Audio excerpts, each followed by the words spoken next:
এবার মুখ্যম চালটা চালছি, দেখি এইবার আমাকে ঢাকা যাওয়া থেকে কে ঠেকায়। কিন্তু দোষ, তোর জন্য একটা নির্দোষ মানুষের উপর দোষ চাপবে, এটা কিন্তু একদম ঠিক না। পরে কোনো একটা সময় মাফ চেয়ে নিব, এছাড়া আমার হাতে আর কোনো উপায় নেই।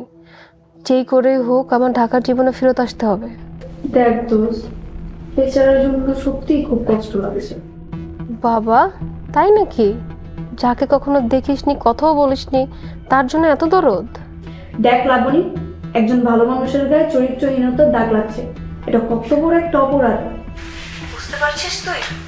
আলটিমেটলি এর জন্য তোর পরিবারকেও ভুগতে হতে পারে। একটু তো সমস্যা হবেই, কারণ জালালরা হচ্ছে এই গ্রামে আমাদের ভরসা, সাপোর্টের নাম। আর এটা ছাড়া আমার আর কোনো উপায় নেই।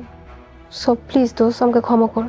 অপশনটা ইউজ না করলেই ভালো হবে, বিকজ এর দায় তোকেই বহন করতে হবে। প্লিজ জিনিয়া, এই ব্যাপারটা নিয়ে বারবার কথা বলিস না। ওকে, আচ্ছা বল, তুই কবে ঢাকা আসবি? আই থিঙ্ক সো 2-1 দিনের ভিতর চলে আসতে পারবো।